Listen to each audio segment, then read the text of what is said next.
So warm regards. Welcome back to the CUET PG General Paper coaching classes organized by Revamp ED. So the topic today we are going to speak about is on ancient and medieval history of India. So the main purpose for the for studying or inquiring about ancient and medieval history for the entrance exam is not only for not only for entrance exam, but for preparing for any exams that will be more and more useful. Many questions are asked from the medieval period of time. But to understand the medieval history of India, ancient history should be analyzed well. So obviously the Indian ancient history starts from the Indus Valley civilization. Though the time period of ancient history of India starts from prehistoric times to 700 AD. So Indus Valley civilization. So what is an Indus Valley civilization? Indus Valley civilization is nothing but a collection of cities, towns in a well layout urban planning method, which can be found around the valleys of the river Ravi and Sindh. So it is one of the most important historical turnout archaeological findings that reframe and reshape the Indian history. The two important cities of Indus Valley civilization are obviously, most of you might have known, Harappa and Mohenjo-daro. So on these archaeological expedition and findings, what we find is that this civilization had many well-known, well-authorized, well-structured societal formations even back two millennials ago. There were many foundations of record keeping methods and also water management. A well authorized, well structured water management it can be found on the Indus Valley civilization. And there was obviously religious and ritualistic artifacts which propounded that a cultural and well organized system was there even in those times too. The civilization had a mysterious decline. Actually, many civilizations across the globe as a mysterious decline. Prehistoric civilizations such as the Mayan or Egyptian. Likewise, the Indus Valley civilization also had an mysterious decline, which have not been yet discovered yet. But still, the findings and the expeditions are in progress. So that after this Indus Valley civilization, and after that there will be a certain tribal kingdoms between the certain period of time. There will be a transition period. In that transition period, what may have happened out of assumption is the tribal federation began to centralize power. So the tribal federation nothing but a place where a group of ethnic indigenous people live, and they organize themselves as a centralized power. It not only happened in India. If we analyze the Mongolian history too, the Mongol Empire was a tribal federation at first. Then they organized themselves. So likewise, the Indian Empire, Indian India was once about around 2 or 3 million years ago, was a tribal federation on which many tribal federations organized themselves as centralized power. So Vedas came into existence. So Vedas are not only religious doctrines which propounds religions, but also codified special practices on the social norms. The synthesis of the indigenous practices with new ideas spurred by migrations and interaction with neighboring cultures enrich the political landscape.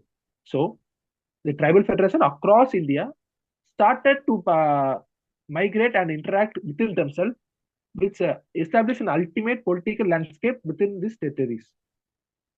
The interplay between natural phenomena and divine intervention in Vedic literature provide legitimate narrative for the ruling class.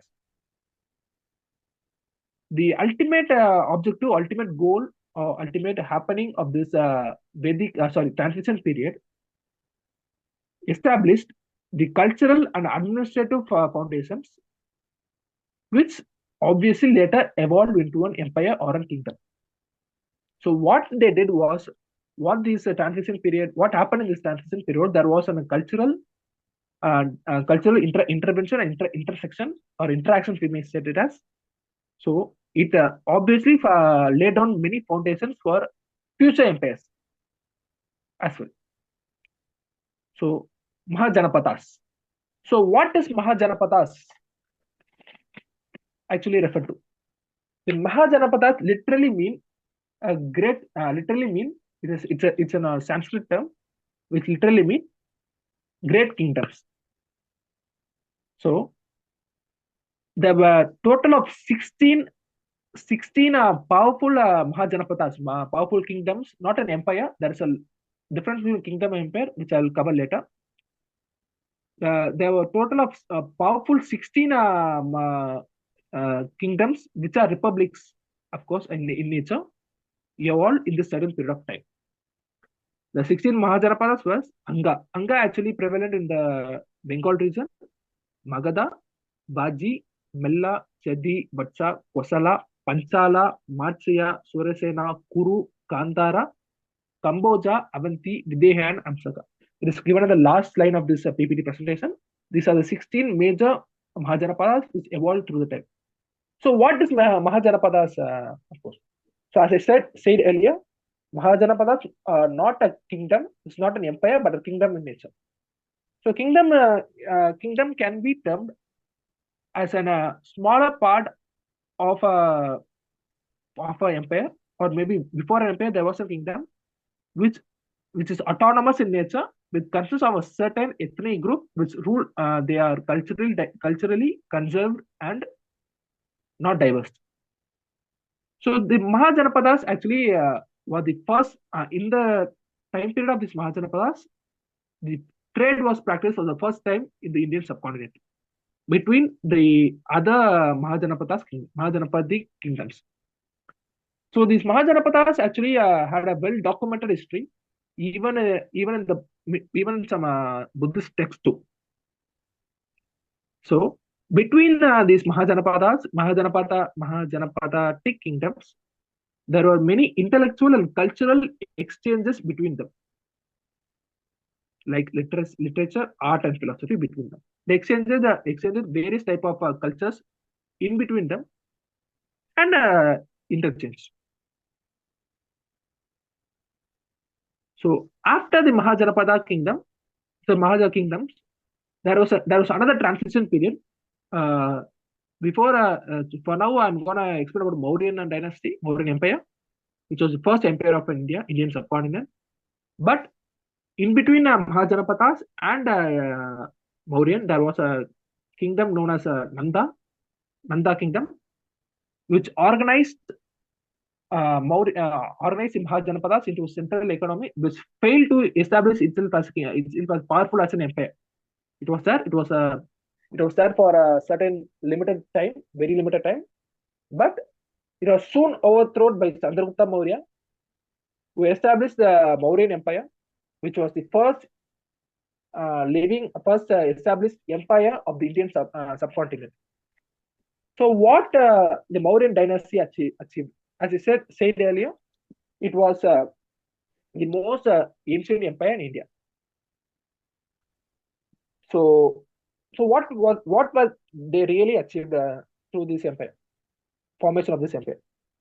So many of you might have learned about Chanakya, was the mentor of Chandragupta. So Chanakya was actually belonged to the Mauryan Empire, through which we can understand that the political philosophies and religious cultural pluralism were diverse at the time of Mauryan Empire. And there was this was the first time in Indian history empire was formed, and through that, a communication facilitated between across empires across the globe. So the Mauryans actually had one of the most powerful kingdoms at that time across the globe. They were uh, more organized. They had many sections of this military, such as war elephants and other such as cavalry and infantry, to protect their borders. As it was so vast, it covered almost all of the Indian subcontinent as well. The Mauryans aimed to centralize administration, which was so important, so crucial, because in the previous kingdoms, like Nanda or Mahajanapadas, it didn't they didn't centralize administration system, but they learned from the mistake, and they tried to sophisticate the bureaucracy and centralize the administration as well. So the so another trivia before going to next slide, another trivia of this one is Chandragupta Maurya was so religiously diverse. He died. He died after adopting Jainism. Chandragupta died after Jain. So that's another trivia in this one. So next, going to the Ashoka. So Ashoka is the most important ruler in the Mauryan dynasty and as well as the Indian history as well. He belonged to the Mauryan Empire. So there were many folklore stories about Ashoka, which are not authentically reliable. But according to the history, Ashoka was not the prince to be promised as a king. He was not the first child of his father, and he was never meant to be an emperor, meant to be a king. But an unexplained circumstances through in the history, which led to incarnation as an king. There wasn't any proper record on evidence in the history. For the reasons he was incorporated king, because he was neither a prince that was meant to be a king. So the most important war, the Ashokan Mauryan Empire fought was the Kalinga War in the 261 BCE. So it was the most brutal war through which Ashoka himself experienced a shift in his militaristic mindset. Actually, after that war, Kalinga War, Ashoka transformed himself from an military king, a king that advocated war, to an moral king, to a dharma king, to a self-tolerance and non-violence king. After that war, after the Kalinga War, which happened in the 261 BC. So after that, he embraced Buddhism, and rest is history. Most of you might have known. So there were many pillars, edicts of his non-violence tolerance across India, which is still prevalent between the year 261 to 232 BCE. Ashoka sponsored many welfare schemes, such as state-sponsored education, healthcare, and public infrastructure too. Because in the period of time, he embraced education. He want to manifest education across his empire and beyond the borders too.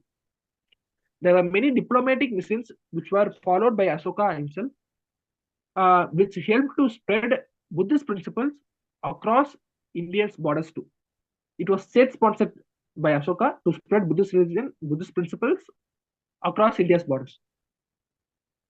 So Ashoka, as I said earlier, was very religious tolerance in nature.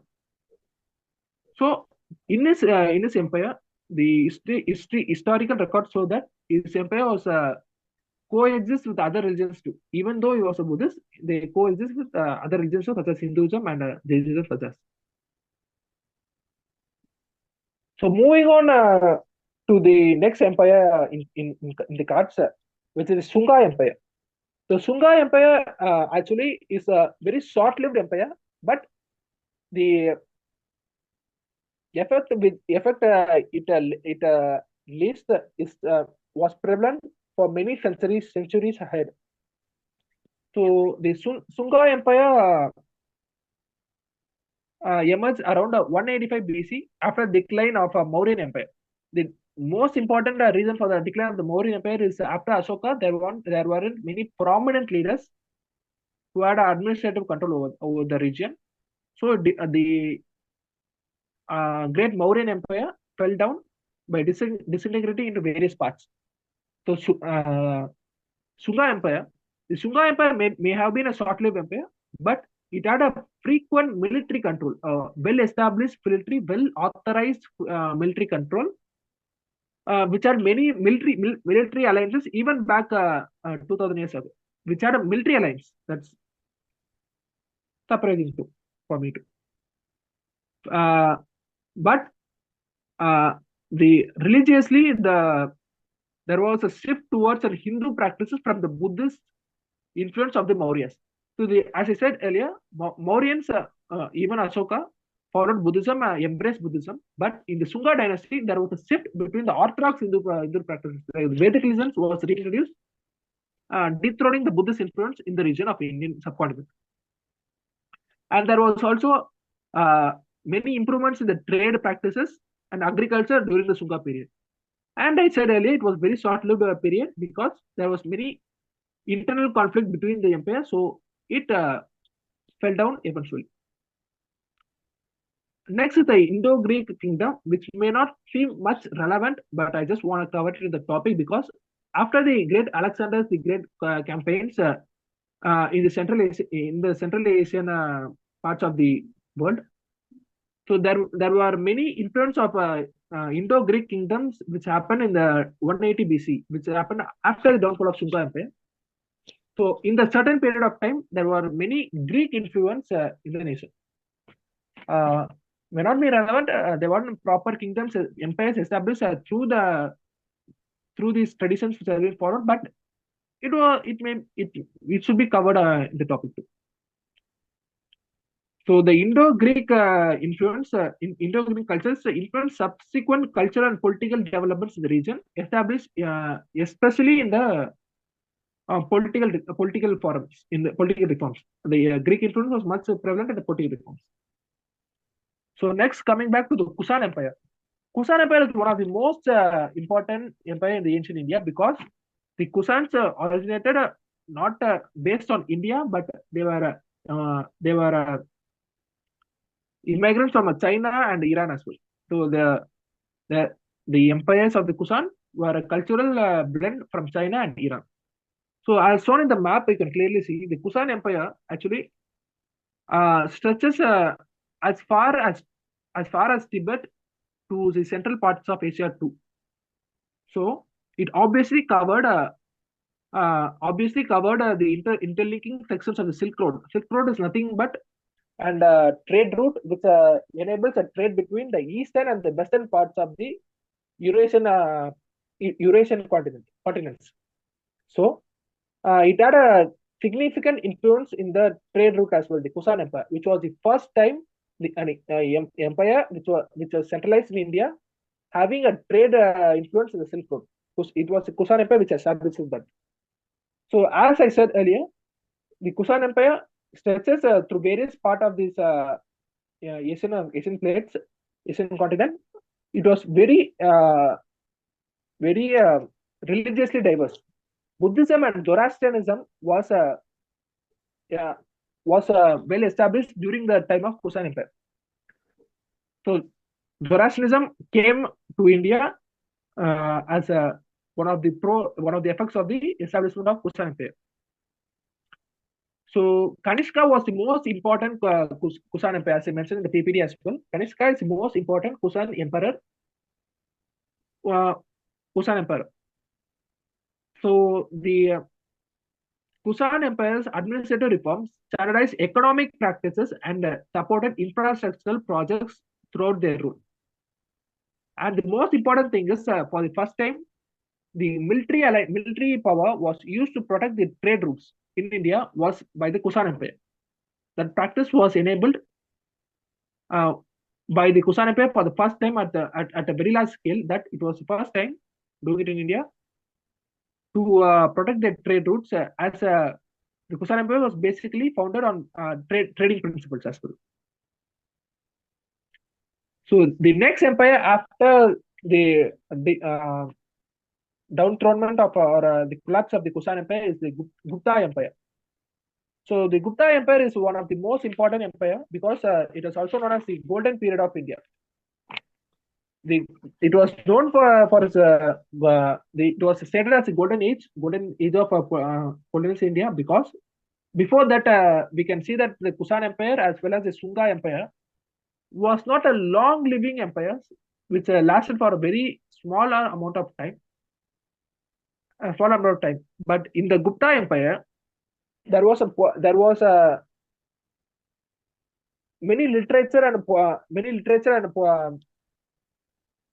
literature and education, such as arts and mathematics, uh, medicines were breakthrough. There was many breakthrough in that in fields like arts and mathematics, especially from 400 to 550 AD.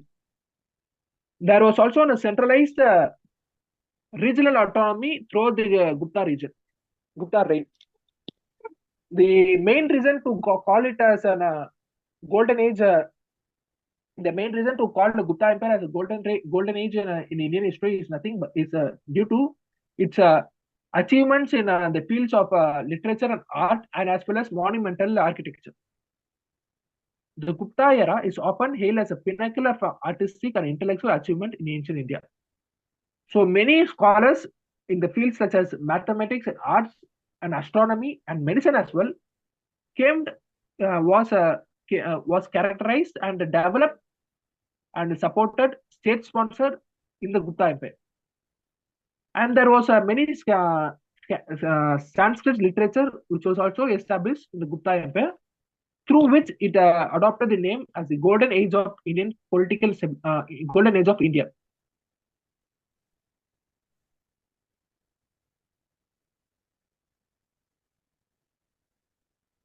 So from Gupta Empire, actually one of the last well-established empire of the ancient Indian history.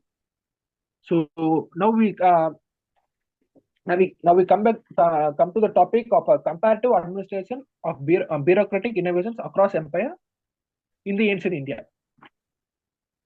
So the bureaucratic innovations started from the tribal leadership as well in the Vedic period. The Mauryan Empire was the first to standardize the record keeping method, which happened for the first time in Indian subcontinent. The Mauryans actually was the first to keep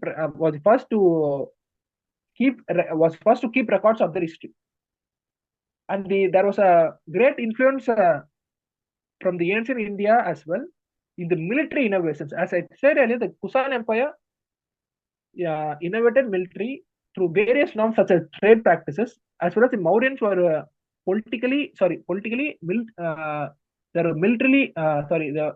they were established in military ways, integration of militaries.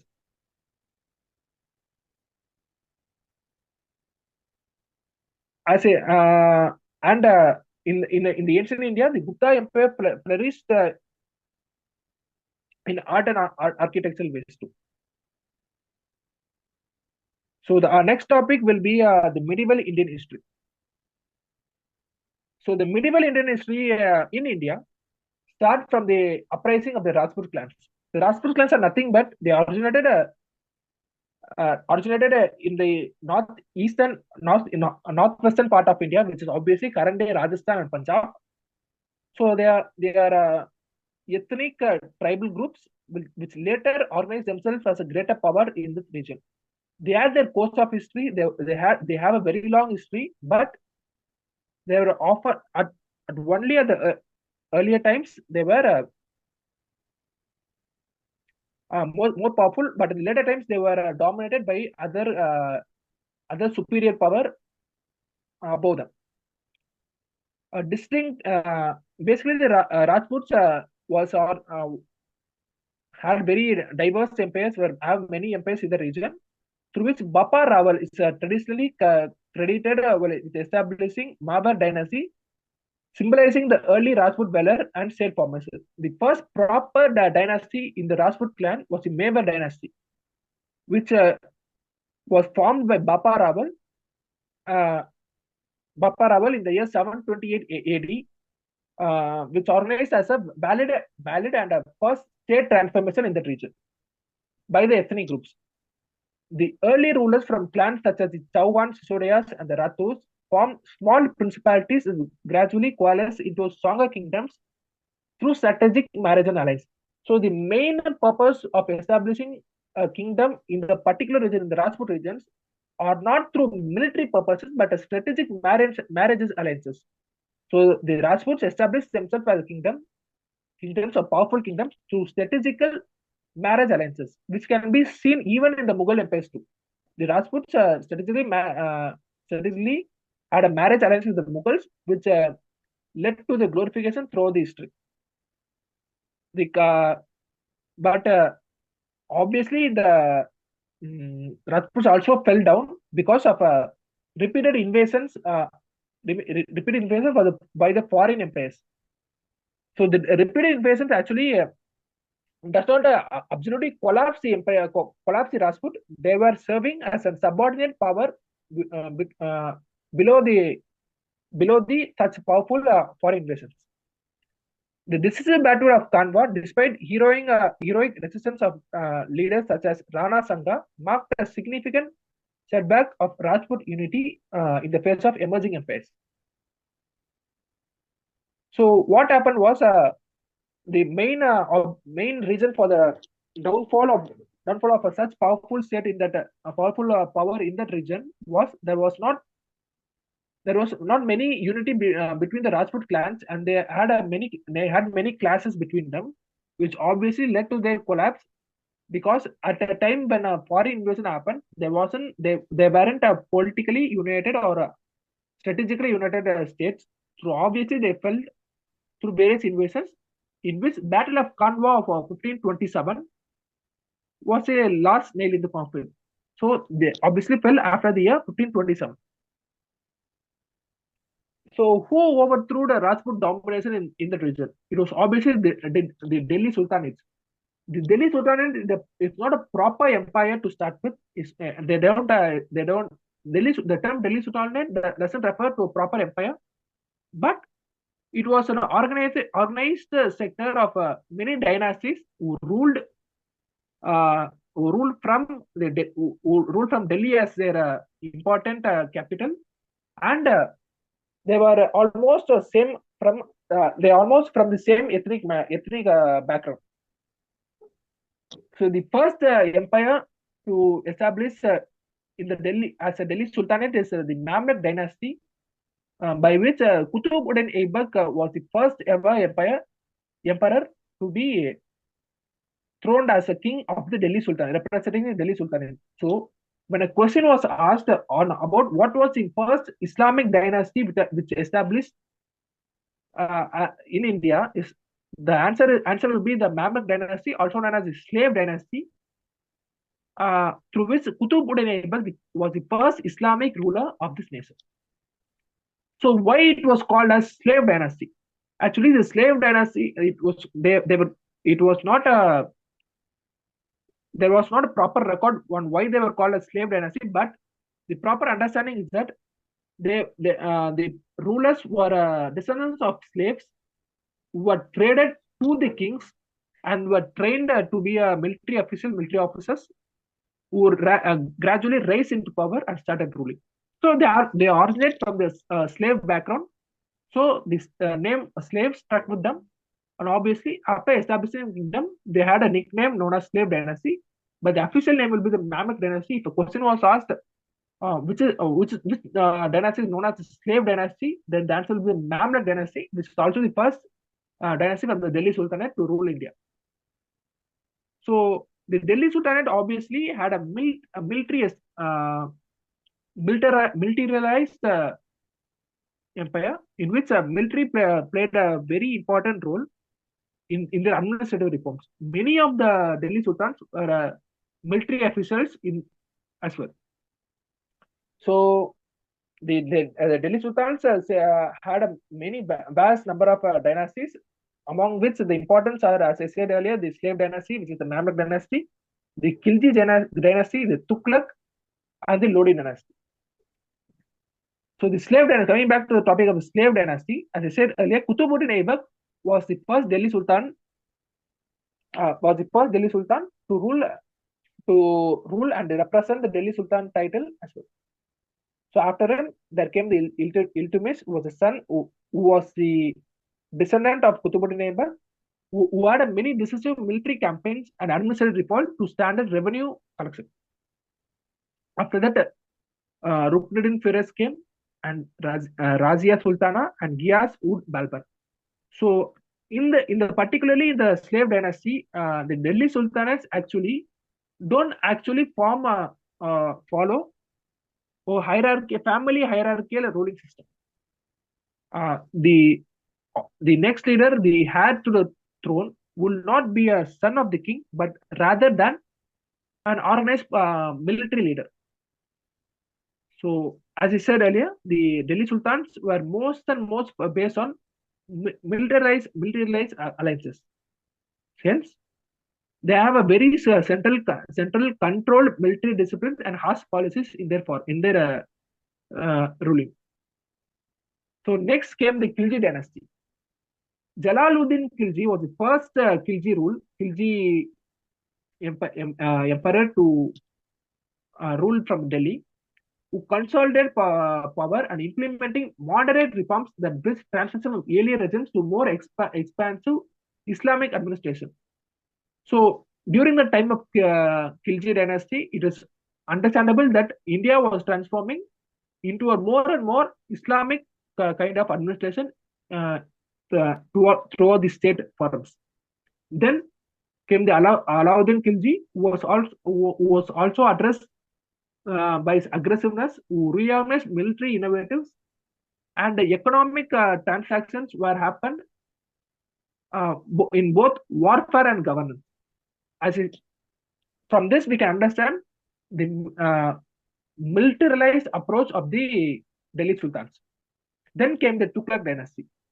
It was established by Ghiyas Uddin Tughlaq in the year 1320 AD, in which mainly in the Tughlaq dynasty there was a reform in revenue collection and launching a various military campaign to secure consolidate the empire borders, and which was followed by the infamous Muhammad bin Tughlaq embarked the bold administrative experience such as introducing token currencies and relocating capitals. He had many missionary reforms and often led to widespread instability.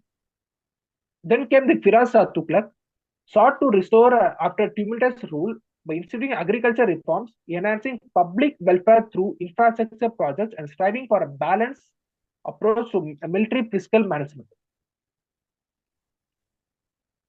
Then comes the Sayyid and the Lodi dynasty. So this was the last two dynasties of the Delhi Sultanates, through which the Delhi Sultanates are losing its control and losing its power in its administration as well. So the Sayyid dynasty was founded by Khizr Khan, was a noble lineage to claim legitimacy, yet its rule was challenged by personal internal strife to limited territorial control. So before the Sayyid dynasty, especially in the Tughlaq dynasty, the Delhi Sultan lost various of the resources, power, and economic aspects as well through the military expeditions. So while the Sayyid dynasty was ascending through to the power, they had a very limited control and very limited resource to rule over, which greatly affected their rule of control over their territories. Then came the Mubarak Shah, continuing the Sayyid lineage, struggled with administrative inefficiencies and constant military pressures that hindered significant expansion or consolidation of power. Muhammad Shah experienced a short reign marked by severe fiscal management, administrative decline, and repeated military setbacks that underscored the disintegration of centralization power within the Sultanate. So this especially in Sayyid dynasty, through the military power, military militorial pressures, they lose the control over their territories as well. So the decline of Delhi Sultanate obviously started by the Sayyid dynasty. They were not a absolute reason for the downfall, but it was started from the Sayyid dynasty as well. So next, coming to the Lodi dynasty. Lodi dynasty is the last dynasty of the Delhi Sultans. So Maula Lodi was the first to establish the Lodi dynasty, who tried to stabilize the revenue system and the administrative reforms which were lacked in the previous dynasties, which it tried to take back the administrative reforms to the state control as well. So his descendant Sikandar Lodi expanded the dynasty's territory significantly through military campaigns. And also he had a very good relations across borders, especially in the Persian and Central Asian regions. So the next and the last emperor of the Delhi Sultans is Ibrahim Lodi. Ibrahim Lodi was the last ruler of the Lodi dynasty as well as the Delhi Sultans. Witnessed the greatest empire's fragmentation due to his inability to rule over. During his time period, during his role as a king, Ibrahim Lodi was defeated by Babur in the infamous Battle of Panipat in the year 1526 AD, which subsequently paved way for the rise of Mughal Empire. So important trivia is that the Babur was invited to invade India by the Ibrahim Lodi's uncle itself. So from this, we can understand that Delhi Sultan fell because not only because of their bad administrative approach, but there was not unity or integrity between the dynasties as well. So next, moving on to the most important, before moving on to the Mughal dynasty, let's come back to the other predominant dynasty which ruled in par with the Delhi Sultans in the Indian subcontinent. So among them, Vijayanagar Empire was the most important one, which controlled the southern part and the Deccan part of the Indian subcontinent. So the Vijayanagar Empire was founded by Haryana I and Bukharaya I. Though the Vijayanagar Empire was a powerful regional state, in spite there were many invasions by the Delhi Sultans or from the northern region, but they remained a very powerful powerful empire in the region. So apart from the Delhi Sultan, from my understanding, I understand that the Delhi Sultans are more powered and empowered through the military reforms, but the southern part, especially the Vijayanagar Empire, was renowned for its cultural renaissance. We saw a golden age in Hindu art, architecture, and literature that left an enduring legacy. A highly disciplined military was characterized during the age of Vijayanagar Empire, played a crucial role in defending its territories from the northern invasions. Extensive trade networks and architectural advancements contributed to the empire's economic prosperity, making it a hub of commerce in the region. So especially in the south, the peninsular regions, the trade was so well flourished, so that it played a well-established economic prosperities as well. An effective administration was established and balanced central authority with local autonomy to manage vast and diverse territories. So Vijayanagar Empire was one of the some empires to have a vast and control all over the southern peninsula regions of the Indian subcontinent. It was so diverse that it had to disintegrate themselves into and authorize many local autonomical regions to control the diverse territories of its regions. The empire's decline, as the decline of the Vijayanagar Empire was happened to the Battle of Talikota, which happened between the Vijayanagar Empire and the Deccan Sultans, which ultimately led to the loss of control over the region. The next important empire in that region, especially in the Deccan region, is the Rashtrakuta empires, who are predecessors of the Vijayanagar Empire, had a very large empire and many and a very large empire and a very controlled military as well, which resulted in many military conquests for them. They have a very formidable military equipped with innovative tactics and a well-organized army, ensured empire's domination over the regions. So, in the time period of Rashtrakutas was one of the most well-established empire. So, they have to control the wide diversity. So, they organized a well-established military in the region to control any uprising movements. But eventually, in the 10th century, the empire started its decline because of a lack of a proper ruler among them. So, in the 10th century, the Rashtrakuta Empire fell as well. Next, coming to the Chola Empire, which was one of the most important empires in Indian history as well, which happened to be ruling this country for more than a millennial, one of the most one of the longest ruling empires in the world as well, which practices and enriched through the trade practices as well as military conquest.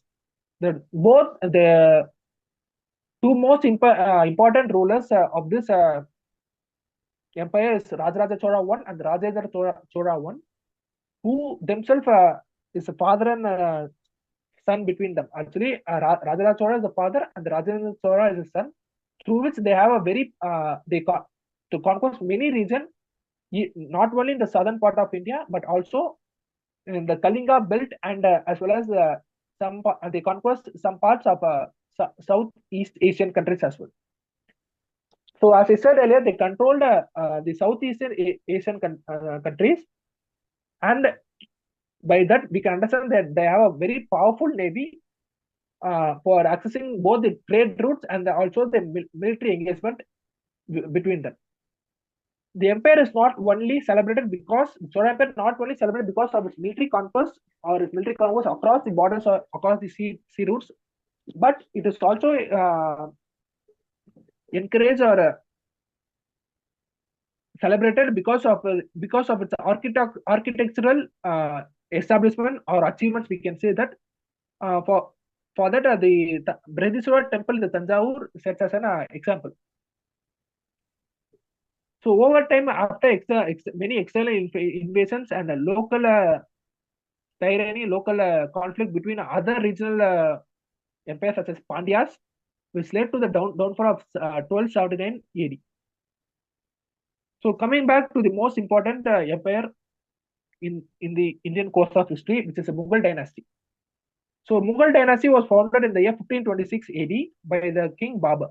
So Mughals were predominantly announced themselves as descendants of the Mongol Empire, and they have a Persian roots between them as well.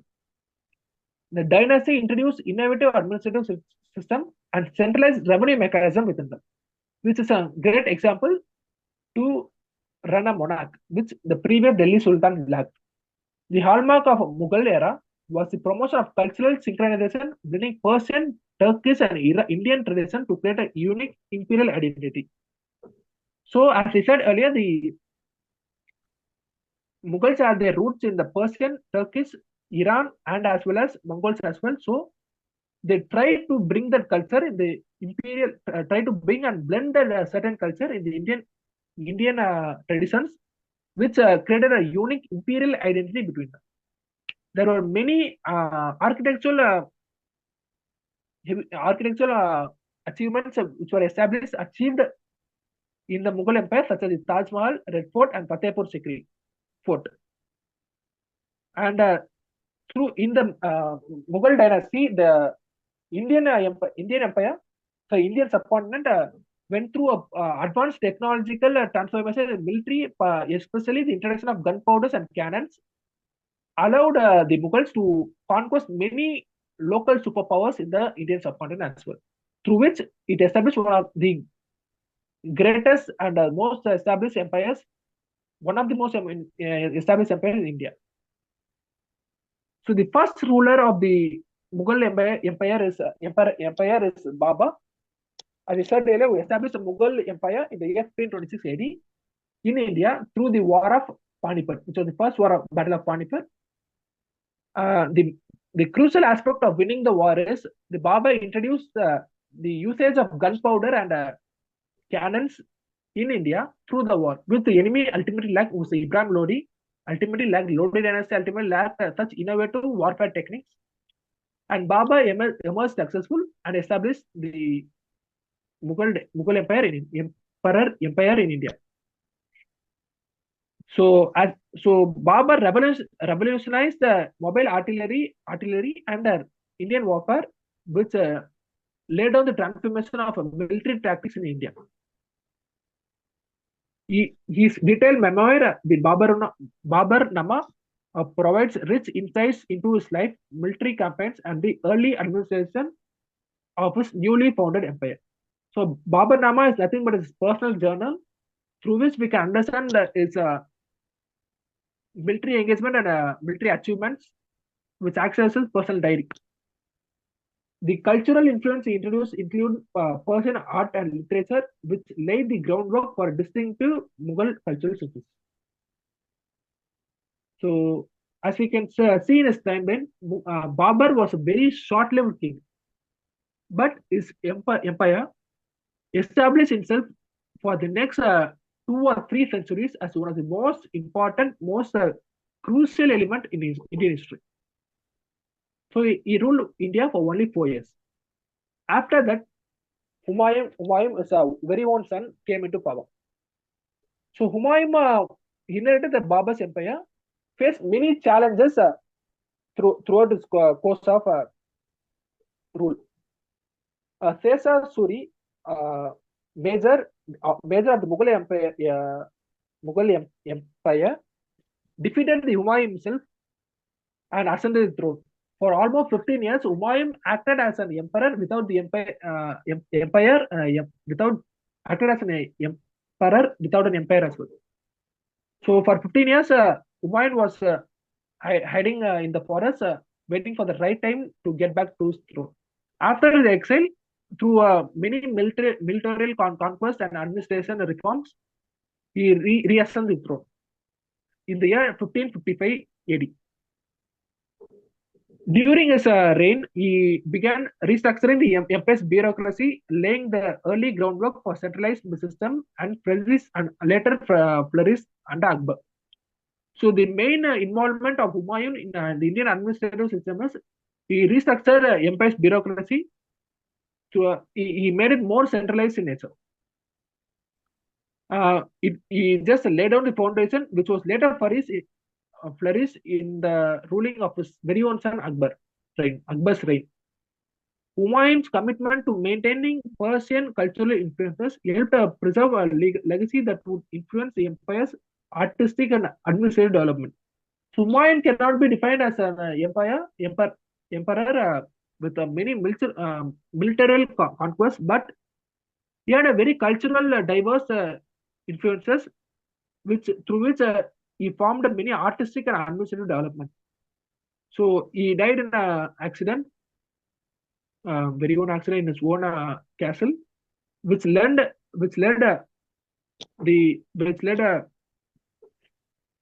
for this setting the stage for the era of his very own son, the Akbar the Great. So the Akbar was known as one of the most important and crucial emperor in Indian history, as he was so toleristic and culturally diverse. His policy of Sul-i-Ukul, the universal tolerance, fostered an environment for religious harmony, integrating Hindu, Muslim, and other communities into a cohesive state. So, unlike his predecessors, he was so religiously tolerant. So, he wanted to establish a community in which Hindus and Muslims were mutually in a cohesive state. Akbar implemented the Mansabadari system, a comprehensive administrative and military framework that ensured efficient government and loyalty among officials. So, through the course of Akbar, he laid down many sorry, he structured many taxes, many crucial taxes, and also he laid on many military framework which were not a burden, but which were ensured, which were established to ensure the efficient in governance and loyalty among officials. His reform extended taxation, land revenue, and judicial administration to streamline governance, improved economic foundation of the empire. Uh, Previous part of the presentation, I would have spoken about the longevity of the Rajputs. Actually, Akbar, even in the Akbar's rule, the Rajputs were prevalent, but under the control of Mughal emperors. Uh, Akbar actually stated a very good relationship between the Rajput empires, Rajput states, through which he would have had many matrimonial alliances as well as military alliances with them as well. Akbar reign as all can be denoted as a denoted with the progressive policies and his tolerance in culture and religious harmony, and its efficient ruling. Then came his son Jahangir, who continued Akbar's legacy in administrative justice and ensuring stable governance. So from the Mughal emperors, we can understand that the Mughal Empire was stable in nature, which throughout many centuries, which the previous empires such as Delhi Sultans or other dynasties Mauryan lagged. So they were so politically diverse, and they were so tolerant in the religious aspects and the cultural aspects as well. So they served in a very long basis, and they established the empire, which covered almost all parts of the Indian subcontinent. So coming back to the Jahangir, Jahangir was a great lover of arts and architectural values, so which can be reflected that he in this in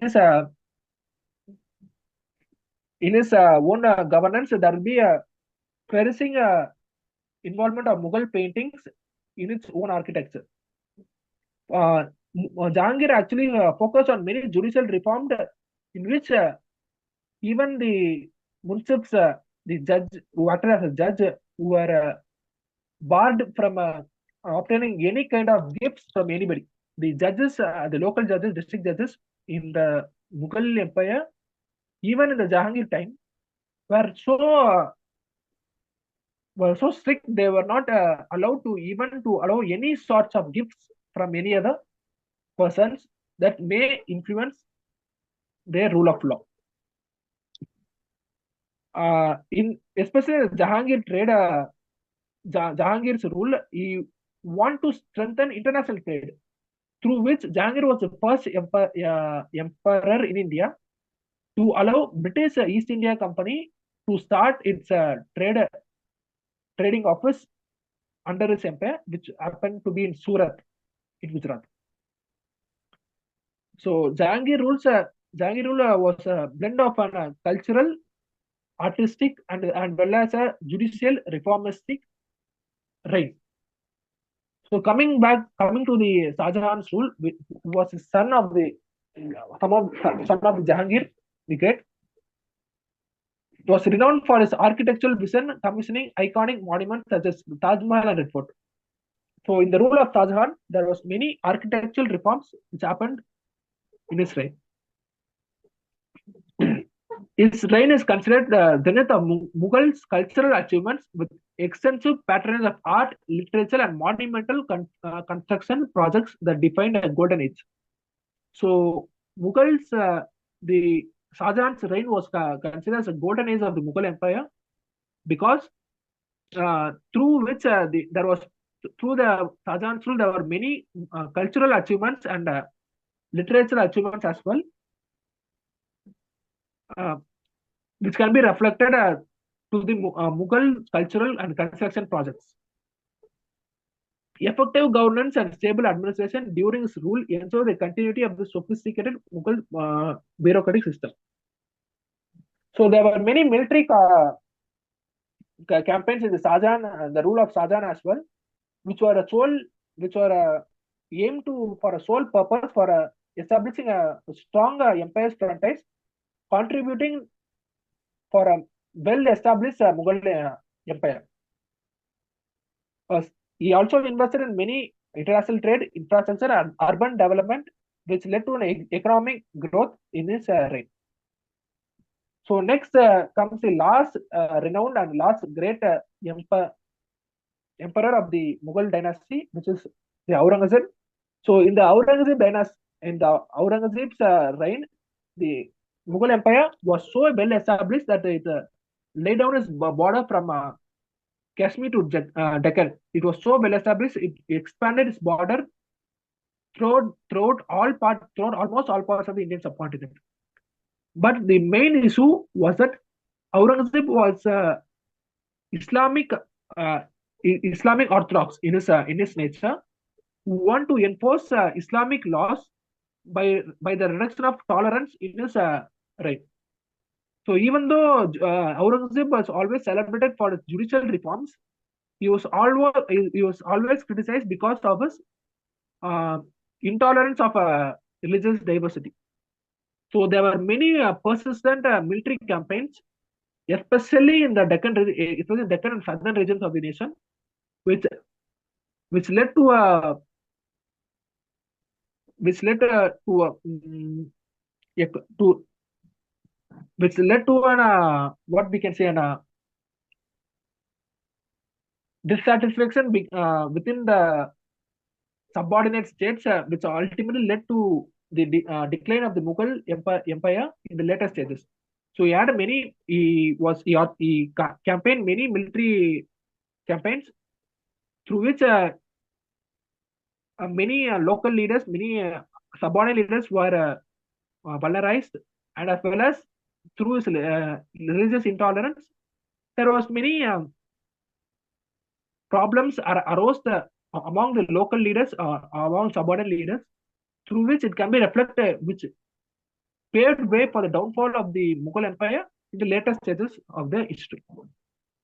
Aurangzeb's reign is often regarded as a turning point and initiated gradual disintegration of Mughal Empire, marking end of an era for an imperial dominance. So, due to the Aurangzeb's era, there was a growth of local empires such as the Peshwas and other important Deccan administration such as the Deccan Sultans, which ultimately led to